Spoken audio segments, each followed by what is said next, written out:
This week on New to You, Board Ghost, a cross promotion. Hey everybody, wanted to show off the other podcasts that we've been working on. Our guest Jocko joined us for a fun episode of Board Ghost with a very summer campy theme, so we thought it would be appropriate to give everyone a little treat over the long weekend. Have a great 4th, and we'll have a new episode up on July 4th.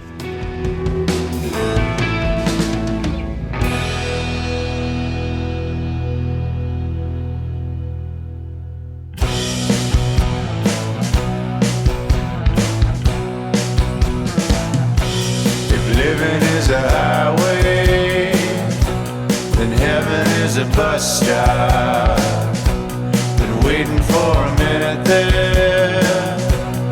Has it been forever? 'Cause dying don't agree with me, no. 'Cause dying don't agree with me, no.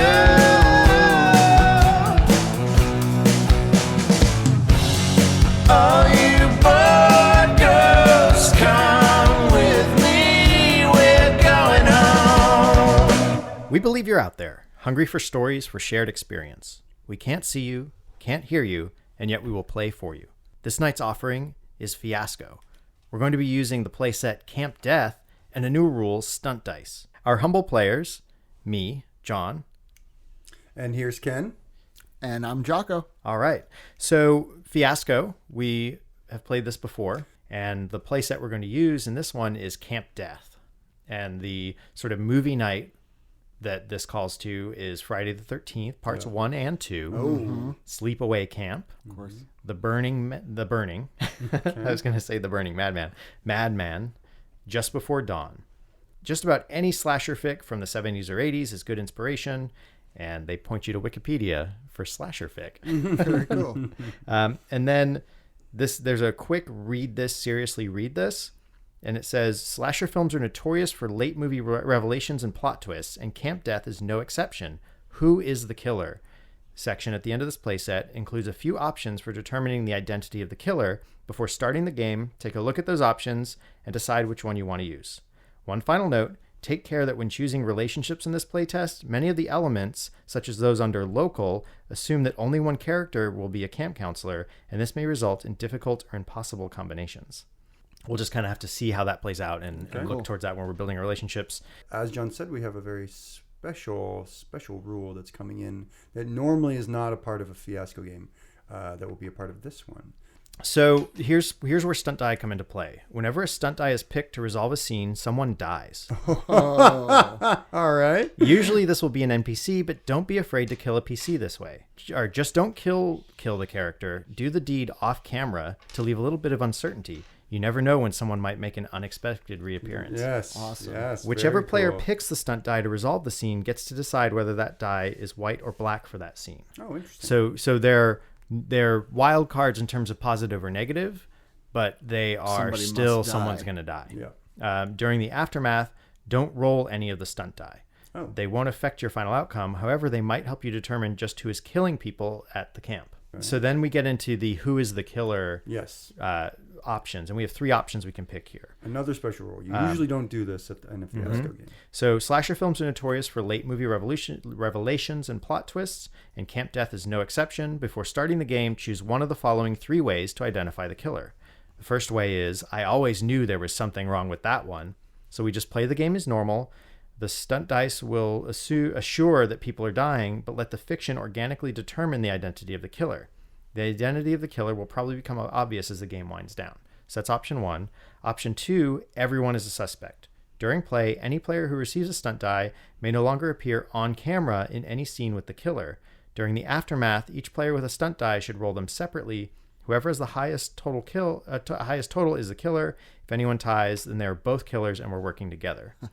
But you say, what if a PC was in a scene with the killer before he or she received a stunt die? Then apparently the slasher movie had a low budget and the mistake wasn't caught until after the film was, cut.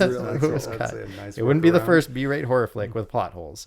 And then, so within that one's a little complicated. Yeah, it's a little complex. What's the third option? Look at the third option. Oh my God, it's Old Man Withers. Immediately before rolling the aftermath, roll all the stunt die. Use these die to create 2 new relationships connecting 2 of the characters to a newly revealed NPC. This NPC is the killer.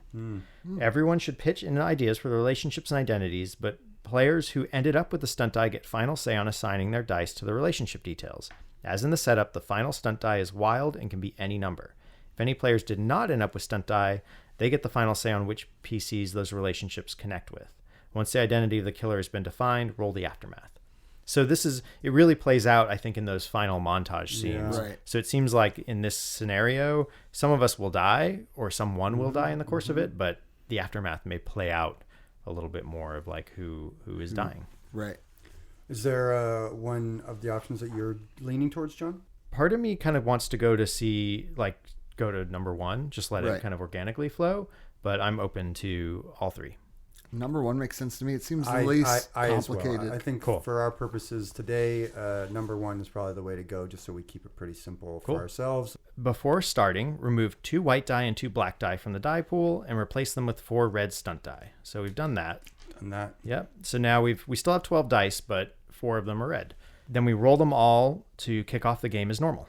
If you want to learn more about how we generated our grid or how this game works, I definitely recommend checking out our Fiasco primer. I'll kind of walk through our grid. Maybe we'll do it as per our characters. sure. Cool. Yeah, All right. let's do it as our characters. So I'm Virginia Majors, college student by fall, winter, spring, camp counselor come summer. I'm gonna be done pretty soon with camp counseling, but I've one of the older counselors actually. You know, there's like Jimmy, who's the head counselor, who's like 28, 29, and there's like the Hendersons who run the camp, Right. but we don't see them very much. And most counselors age out pretty much where I'm at. But that Vinny, he's nearby, and he's my whole summer. That's right. I'm Vinny. And I stalk him. He is the object of my sick obsession. Right. Vinny has no idea of this. Vinny Desmond is your classic kind of just all around chiller. He used to be a camp counselor at this camp. Sort of, he calls it graduated, and now lives in a sort of I guess his sort of big van that he's outfitted pretty sweet. It's a really nice setup. He can watch some TV with the antenna.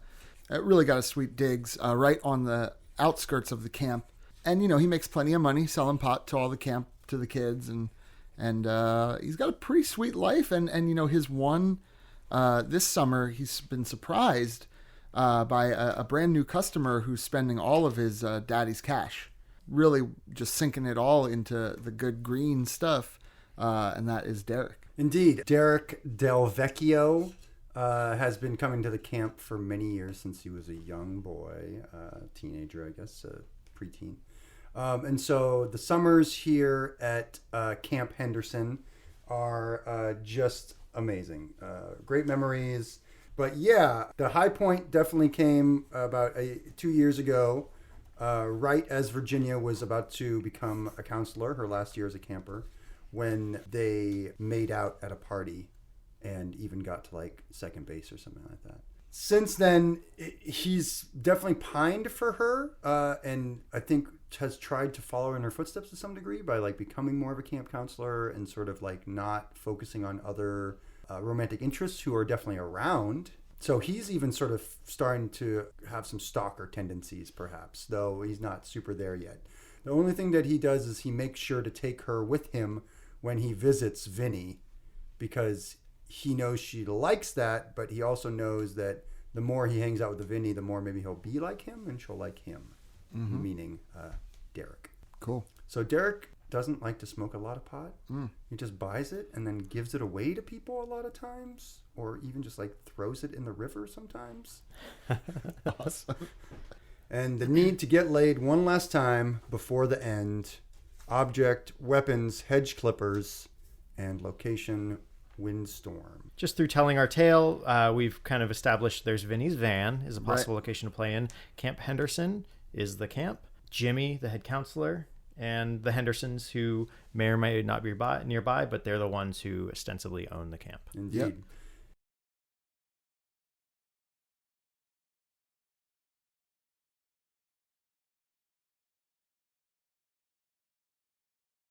It is the first day of camp. We have been here, of course, for the last 2 weeks, training and getting everything ready, prepping it. But finally, the campers are arriving, and we're very happy about that. Everyone's there helping campers unload, or rather the parents unload their cars with their trunks and things like that. Derek is very happy to be working with Virginia that day. As he sort of looks at her, says, "This is going to be a really great summer. I know it.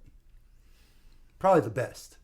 She rolls her eyes and walks away from him to like help some guy move a trunk off of the back of a bus. And another counselor, Jimmy, walks up to you, the head counselor, and is like, "Dude, you gotta let it go." What? I was just talking with her. Look, you're probably the third kid who has crushed on Miss Majors there, and I've seen it time and time again. Hey man, if you're jealous, don't put that on me. And sort of whatever, runs off. Awesome. Should we go for a die then? Is that Yeah. Yeah. I'm going to say that ends well for Derek. Okay. Jimmy, I think, really gets on Derek's side after this exchange.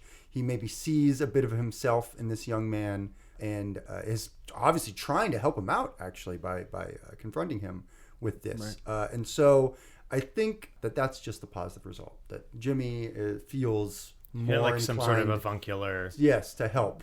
Yeah. We'll say Virginia is in the, like, we've just wrapped dinner, and she's getting her girls ready to go to the women's bunk. Right. You know, she's checking. She's basically like, "Look, here's the list of things that we need to do to like counter. There's a bunch of horny boys all around here. Bring down these shutters. You know, you guys are going to have to wear your pajamas that the camp requested. Like, we don't want any like bullshit antics going around. We don't want panty raids. We don't want you guys getting ogled. So this is how I run my tight ship. This is how I run my bunk." You know, she's mom to these girls. Awesome. And it's going to keep them in line. She's kind of giving this litany, and that's when she hears a backfiring. Awesome. And knows that like Vinny's driving right near the entrance, like driving up to the entrance of the It's his camp. daily visit. Yeah. And she mid preparations for nighttime and sort of prepping the camp for keeping these girls' sanctity or whatever, she gets a wild eye and it's like, all right, so you guys, you're all set here. I'll be back in 10, and heads off towards the entrance of the camp. Cool. Up ahead, she sees your headlights, your van. As she gets closer, like, you roll down the window and smoke just billows Yeah, out. smoke pours out, and I see you, and I'm like, "Yo, Jenny, Be like, what's going on? "Hey, Vinny. Hey, welcome back. Happy summer." Yeah, how you didn't call? Or... No, I don't have a phone right now, Jen. Come on. I'm sorry. I'll tell you what, though, I made a ton of money on those dads dropping off their kids this weekend. Oh my God, Mr. Brown, 4 bags. Mr. Del Vecchio, oh my God, the guy is a beast. Were you talking the kid or the dad? No, the dad. Oh, the kid, he's cool. He's a good customer too. But the dad, I mean, oh my gosh, forget it. Huh. Well, what do Anyway. you got going on, Vinny? Nothing. I'm just gonna probably bake out and go to bed. So I'm sure busy, right? No. Yeah, I mean those kids are like that kid's like poking a tree right now. All right. So then, how's it gonna go for Ginny? It goes poorly for All right. good old Ginny. All right. So she looks back to the kid poking the tree, Right. and it's like it's a pair of kids trying to climb a tree to like get over. It's another girl's bunk or whatever, and it's already like the perv patrol is on. Right. And she's like, "God damn it!" and starts like heading over there, and Vinny kind of rolls out. Later, Jen. She's like, stomps her foot. God damn it. And so she goes over him with just extra fever, is just laying into these boys, whoops them, gets them back to their side of the camp, and heads over and scolds her girls and gets them to bed. Cool. So you're up, Jocko. All right. So, Vinny, I'm going to skip far ahead. Oh, We're going to jump ahead, which we haven't really done yet. yeah, big flashback or flash forward. Flash forward. Wind is pounding. The shutters are slamming against the windows of this camp. The waves on the lake are like really, really rippling. You can hear it. And Vinny is hiding underneath a tipped over canoe. And the ground is drenched in blood. And he hears these footsteps, these clonk, clonk, sucking in the mud. Yeah. As it comes closer and closer and closer to him. And he turns to Ginny, who is next to him. Underneath the thing. canoe. And Ginny's, very scared, freaking out. And she just hears a click, click, click, as a lighter is lit and a joint is lit. He lights a joint. Yeah, and you can smell the smell of smoke, but these footsteps are getting close. And he's shaking and he's just like freaking out. And he's like, I just got to chill out. I got to chill out, man. This is freaking me out. As these footsteps get closer and closer. All right. Her hair is matted with rain and blood, and she's all windblown, and she's shaking, and her eyes are wide, and she clutches and holds Vinny tight. Okay, Awesome. I think that this works out well for Vinny. Yeah, cool. It works out well for Vinny in that she clutches him tight, and he's really not interested, and he doesn't really even observe that that's happening. And he takes a mega hit and holds in his breath at like the perfectly right moment accidentally to not make a sound as these footsteps go by. And then he's just like, and he's like, all right, now I can think. Let's figure this out. The next morning, as we return to our sort of timeline, Normal timeline, if you will. It is the next morning after the first day of camp, and Vinny and Derek are meeting down by the river where they usually meet. A river that comes off the lake, a small one. Double D. More of a creek. What's up, Double D? Vinny, oh, hey. Not much. I just sort of ran out, so I thought, well, we could hang out. Got you. Oh, I got great, you, man. Cool. Did you hear that? You hear the news reports? There's going to be a big windstorm coming up, so you're going to need to. You probably want to get double. Okay. The wind it can blow out your joint and then it's ruined. No, that's a good point. So. I really want to. If it's windy, maybe I can, bunk up with someone. It's going to be cold out and like that. You want to. I don't have a lot of room in the van, but I mean, if you get caught, just knock on my door. That's fine. Okay. It's not a big deal. Yeah, well, I more meant like with someone. Yeah, I get it. Like if it's really windy and you need some cover, come on in, no problem. I got you. Yeah. Okay. Yeah. Right. Okay. So yeah, I guess double sounds good. Cool. Oh my God! Pointing, Yeah. There is a bloody arm sticking out of the riverbank. That's not normal. What is? Vinny, I think that's a dead person. Yeah, that's for sure a dead person. John thinks this goes positively for me. All right, it goes positively for Derek. Yes. So we'll go ahead and bounce that over to Jocko. Okay, so Derek goes and confirms that it is a dead body. Cool. Or no, not Derek. Vinny. Sorry, Vinny goes and confirms it's a dead Double body. D, it's a dead body. Yeah. And because Derek is so freaked out, he gets a discount on the weed. For sure.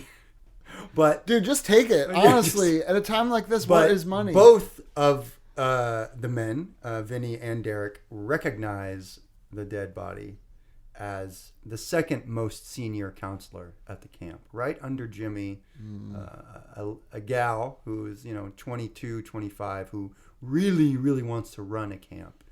Her name's Lisa. Dude, Lisa. She's dead. She's blonde. Swimmer. Was she maybe, drowned? I guess, yeah, maybe. But you shouldn't bleed when you drown, but that's where the scene comes. All right. You shouldn't bleed when you drown. But I'm gonna flash just before that Yeah. exchange. So it's still the night before. Yeah. I ball out these kids Yeah. who are trying to perv on these girls, and I go into that bunkhouse where that's Lisa's bunkhouse. Yeah. She's supposed to be keeping these kids in check. And I'm chewing her out, and I'm like, hey, look, these girls are blossoming, to use delicate term, and these boys are also raging out on their hormones.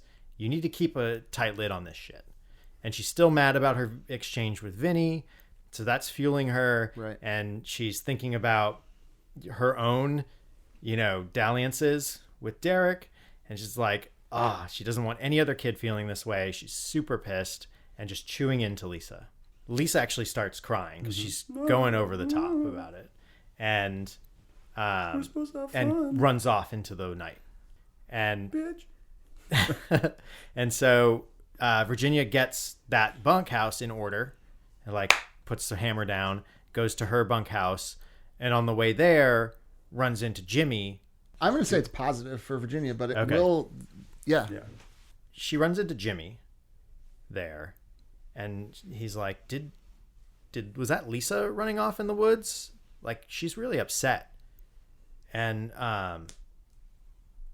Virginia grits her teeth, is like, I'll go talk to her. Awesome. Who do you bounce the red die to? We'll keep you.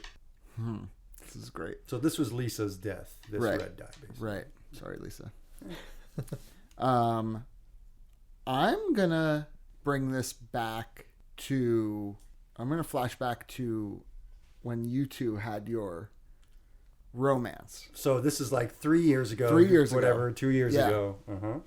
Jimmy is intrinsically sort of, or not Jimmy, I'm sorry, Vinny. Vinny, is tied to this by, you two were, I think, sort of like hooking up in the woods after a party. Everyone was partying. Vinny, of course, was there partying as well. And Jimmy, the senior park camp counselor, was about to bust you guys, and Vinny intervened, right? So Vinny kind of like, and Vinny kind of stepped in the way and was like, yo, Jimbo, what are you doing, man? Come on, you know this isn't appropriate. What? She's about to become a counselor. He's still a camper. Well, she's not a counselor yet. All right. I guess. Quiet. They can hear us, man. Come on. This is embarrassing for them. This is new love. This is fresh, beautiful love. This camp is all about love. Nothing bad can happen on this And camp. Derek does hear and bolts in one direction. And I start to bolt, but hide behind a tree to listen. Right. And I'm kind of like, oh, who's this guy sticking up for me? Like, Derek is such a great guy, and Virginia is a beautiful woman. Beautiful girl. She's gonna grow up to be a wonderful woman. Like, I see myself as a shepherd, man. And these sheep, this camp is like their pasture. Do you understand? The grass that grows here, you could eat it up. It's delicious. It's not called Camp Love. It's called Camp Henderson. Henderson means love, man. It might What? as well translate to love, man. That's when Jimmy notices how dilated Vinny's pupils are, and is like, I'm busting you. And so, exactly. So how does this scene end? Oh, I think it's gonna go raw for. Yeah. Goes poorly for good Vinny. So we didn't mention at this time, Vinny was still a camp counselor. Exactly. Yeah. Exactly. So, Dude, come on, man. Let no. love shine in your heart. we don't need your kind around here, hippie. I'm My getting kind, you I'm getting not you a out of here. hippie, man. I love war Whatever. movies. And he says, "You're gonna get yours, Vinny." Desamone. Desamone. You're gonna get yours, Vinny Desamone. Man, I hope you get yours too. See. See. All right. And obviously that was the night you were turned in for being a pot that's dealer, right, and and you I were kicked lost out. had to move Yeah. So into the van. and Jimmy was able to take over as head counselor. Yes, I was head counselor. Exactly. Yeah, awesome. Exactly. Our tilt, guilt, someone panics, and paranoia. What seems like dumb luck isn't. Things are afoot.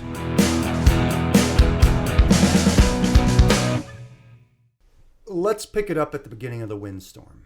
So the windstorm is starting to blow in. It's overcast day. The whole day has been overcast.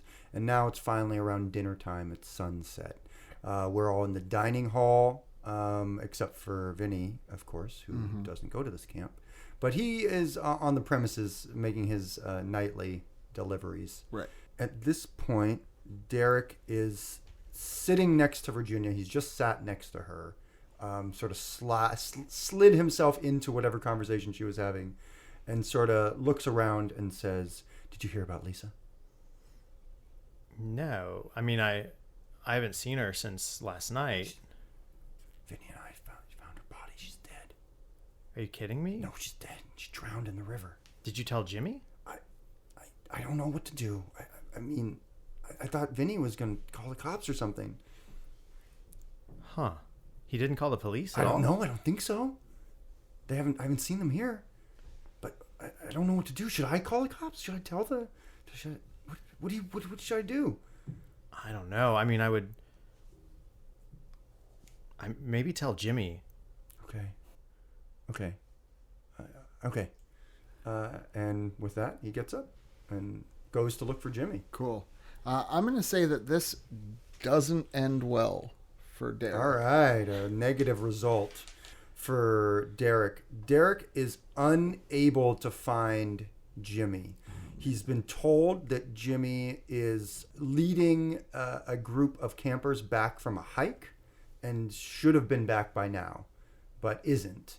And so Derek has the good idea to go try and meet him on the trail. So he sets off on a hiking trail into the windy night. Right. The wind's really starting to pick up. Derek went out into the night. I haven't seen Jimmy back yet. And I'm pretty shaken up that Lisa's dead. Like, oh, where is she? But I smell a familiar smell. It's pot. And I know Vinny's nearby. And so I put down my half-eaten sloppy Joe. and I head out into the wind to find Vinny. And the wind has been wafting his perfume into the mess hall. I find him dealing to like a couple of 16-year-olds out behind the boys' bunk. Yeah. And he's just talking to the kids like, remember, this one in the couch. It's going to set you on your butt, okay? So make sure you're not doing this before you go jogging or, you're going to get real sleepy. Hey, Vinny. Oh, Jenny. There you are. What's up, Jen? Hey, I heard you guys found something. Yeah, I found this old set of keys, man. Real weird. Like to a little shed. Is that what you're talking about? No, like something in the river? Oh, yeah, Lisa's dead body. Yes. Oh my God. Yeah. So I made come around, I'll show you. Come here. And he kind of leads you to like behind his van. And he's beginning to hammer together a coffin. He's like, we're going to give her like, it? Yeah, he's making it. He's like, we're going to give her like a really, really nice service. I like grab your arm and hug you and like, that's so sweet. Yeah, well, hold on, man. Come on. That's my joint arm. Get off of that. And kind of wriggles you off of him. And he's like, yeah, I just figure if someone dies, like, we could have like sort of pushed her back into the river, or into the lake, but I figured we should do the right thing and, give her a burial. So that's cool. I'm kind of looking starry-eyed at you. Yeah. And my revelry is broken. We hear a scream from the camp. Awesome. Indeed. And things do not go well for Virginia as I hand her one of the death die, one of the red die. The wind is really going now. Blowing. Right. There's water like starting to come in. It's getting pretty wet, pretty windy. Tree limbs are coming down. Like things are getting hairy as I kind of stumble through the wind back through the camp. You're on my heels. Mm-hmm. I get to the boys' bunk where you were just dealing. There's like more wetness like spraying my face. And I see up in the tree branches the heads of the two boys. Yeah. Swinging there. Oh, dude. And one of the boys' bodies is pinned to a tree by a pair of hedge clippers. There they Awesome. She freaks out.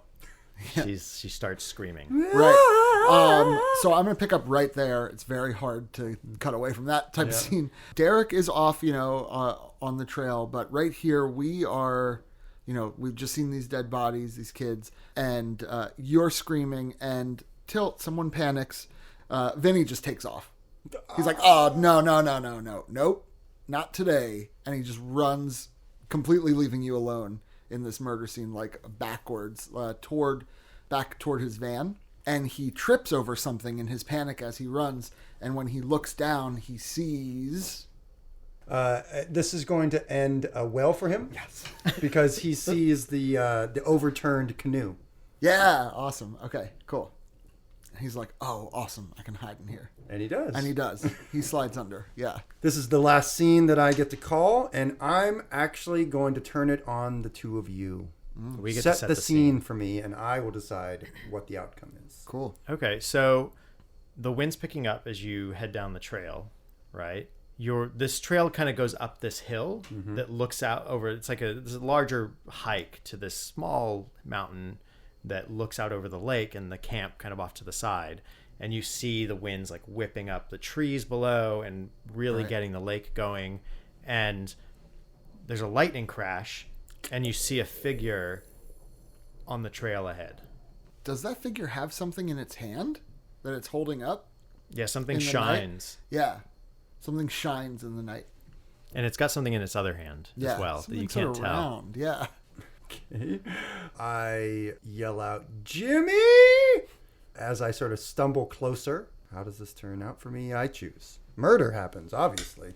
My character is killed as the killer plunges hedge clippers again and again into his body. I'm sorry. Yeah, that's okay. Goodbye, Derek. So, yeah. Double D. Derek Double D's out on the trail, and he comes upon this figure. He approaches it thinking it's Jimmy. And in a rush, and the last crack of thunder and lightning, or the last that he'll ever hear, he sees the face of the killer just before dying. We're under the canoe. The squelching has stopped. And I grab your hand, and there's like smoke billowing out from your big exhale. Right. And pull you away from the shore to a boathouse.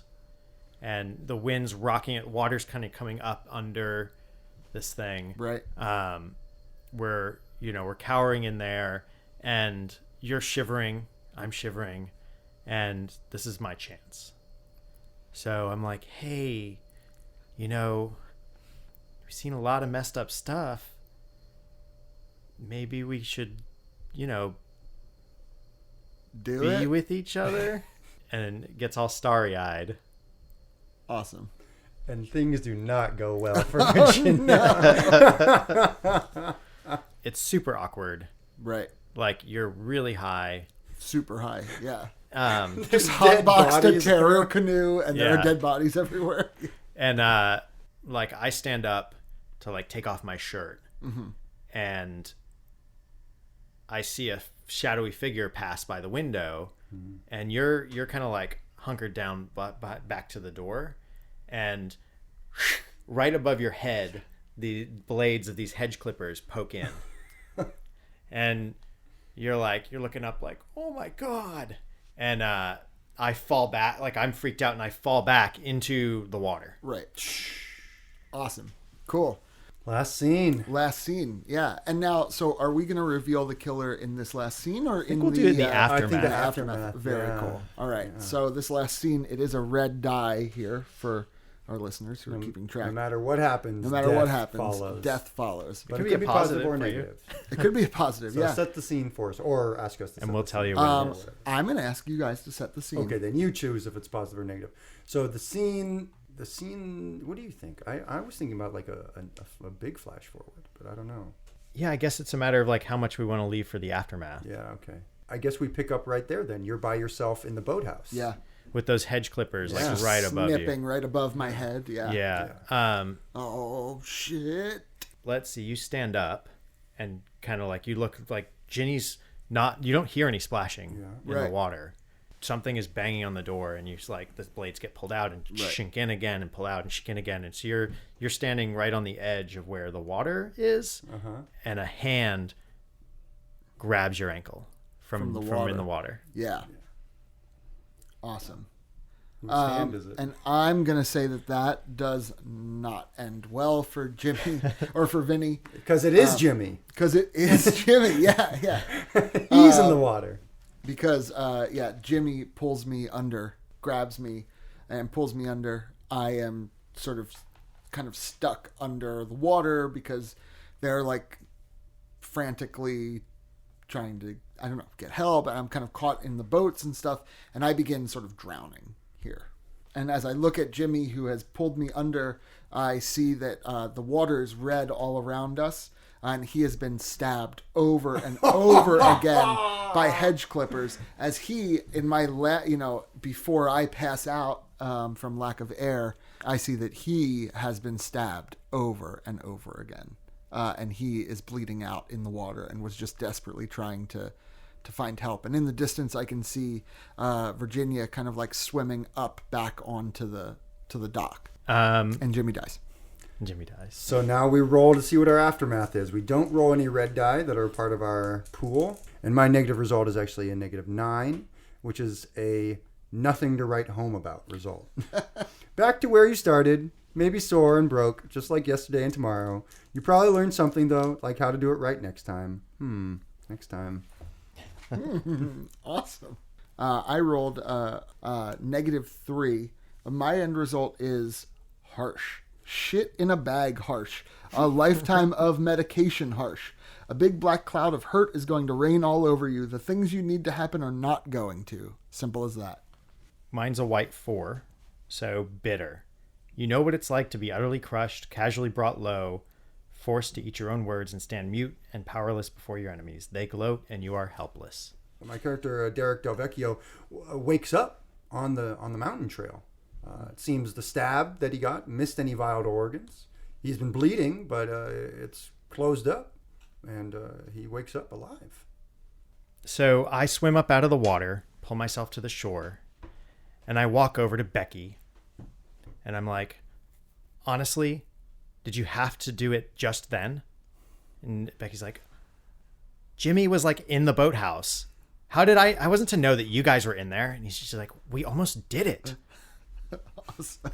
Awesome. So Vinny washes up on the shore, kind of wakes up coughing up a lung full of water, and he's totally out of it. He looks around. It's the wind is dying down. The night is giving way to dawn. And he looks behind him and sees his beloved van. And he begins to slowly crawl toward that. Derek has somehow stumbled out of the woods and found his way back to the camp. He's covered in mud and muck, leaves, the rain from the wind. It's probably the next morning. It's cleared out, so it's a nice, beautiful, blue-skied summer morning, but he just looks like he's been to hell and back. Right. He finds his way to the van as well. We are in the mess hall. The cops are around us. I've got one of those silvery hypo blankets on. Right. One of the cops is kind of cute. Awesome. So Vinny, climbs into his van. He rolls up the windows. He, he's got like this knit Afghan that he puts over him.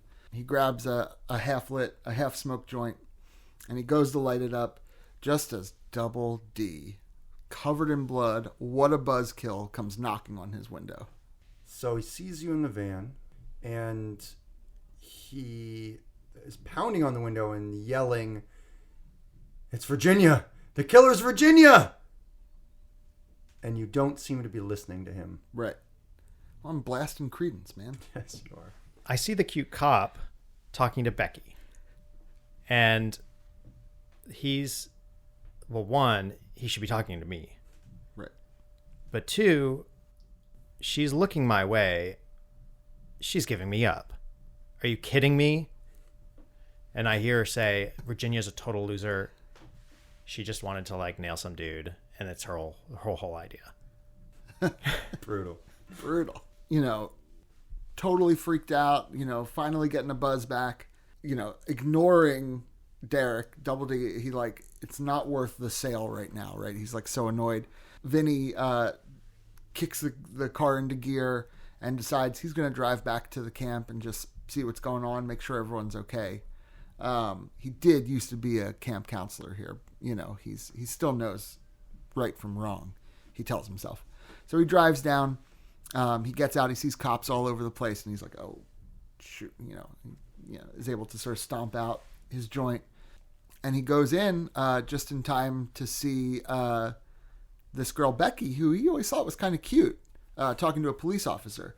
And he kind of comes in and he's like, "Hey, Becky, right? You all right? Everything cool?" So this is going to flash forward. It's the end of the summer. Even with the deaths, the camp kept going forward. Yes, as it must. And so it's the end of the summer now. Everyone's just super happy to be going home. And Derek has still not been able to find any romance at camp, and has still not been able to improve his situation in any way. Even with the cool story with how he was stabbed by the killer. Right. And he's just sort of seen almost as like a bad luck charm. Old Double D. Old Double D, they call him. In the mess hall, Virginia sees the cute cop, and now Vinny talking to Becky.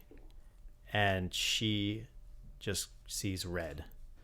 Nice. She balls her fist around something on the table and rushes at Becky and stabs a fork in her eye. No!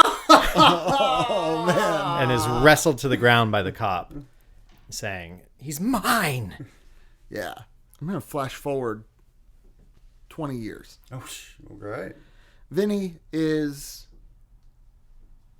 in a van, a newer van, but still a van, parked on the side of a ski resort. There's snow all over. Snow covers the ground. And he is just huddled up. Everything's fine. But then he can hear the whistling of the wind. And as the wind picks up, he's looking around. He's looking for his pot. And he's digging around, and he finds a fork.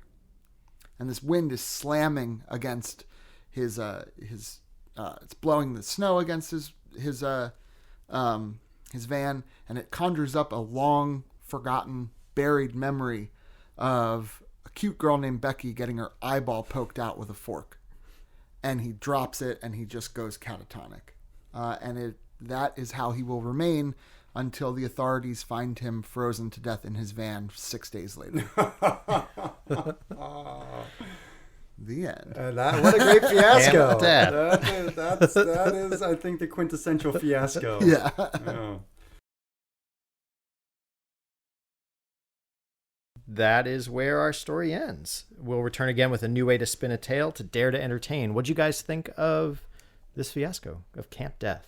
This is a great play set. I think anyone can jump in real easy to the themes. Like I said at the front, on the first episode, I'm not a big horror film fan. I actually haven't watched a lot of horror films. So for me, this is not my sort of more comfortable territory. But it felt great to be here and to rock it. It actually was very organic. Yeah, and as the sort of diehard horror fan, this scratched every itch for me. But also, the really interesting thing is not only was this a really fun horror game, but I felt like we could have, with the characters we built and the relationships we built, completely have said after we built everything, all right, let's just not do the horror, let's just make this Wet Hot American Summer, and it would have been just as fun and just as weird and interesting. So there's, even in this one playset, there's so much flexibility, and that speaks to the depth of possibility in this game. It's kind of mind-boggling how many playsets there are and how every single playset can be played like any way you want to play it based on your mood that day. It's kind of crazy to think. Yeah, wild to think, for sure. Cool. To learn more about us players and the engine in our story, visit boardghost.com. If you want to learn more about Ken, you can find him. Yeah, find me at Berlingsbeard on Twitter. It's a BERLINGS Beard. And Jocko. And you can find me in my van. Or on Twitter at Jocko Farino. All right. And you can find me, John, on Twitter at Lord Joho. You can attempt to pierce the veil and contact us at Board Ghost World on Twitter. You can shout through the ether if you want to have your desires fulfilled. I want to thank Pat Couples for providing the theme song and the interlude music for our show. You can find more of Pat's stuff on patcouples.tumblr.com and his bands on hotelsandhighways.com. Leave reviews and comments on iTunes or your favorite preferred listening portal. And if you're not alone in the void, share our stories. The more they're consumed, the truer they become.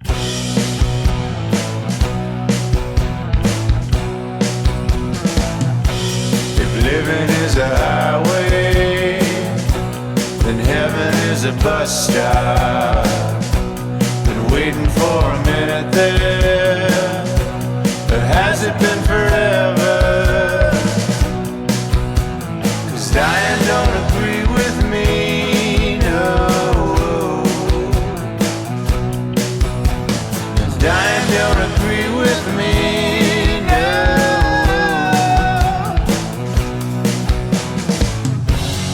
All you bored girls, come with me, we're going home. Such a question, there are many possible answers, such as hard work. Years ago, the Holy Spirit Feel I'm alone in this. Hey everybody, thanks for listening to Board Ghost. Episodes come out every Wednesday. We'll have a new episode up Monday, July 4th with a new guest, Adam Murder, and a new topic, freaks. This pitiful life is all about the music. This pitiful life is all about the music. be with him together forever, without the limitation of time ever again. So the second coming of the Lord is not dead. They're two separate.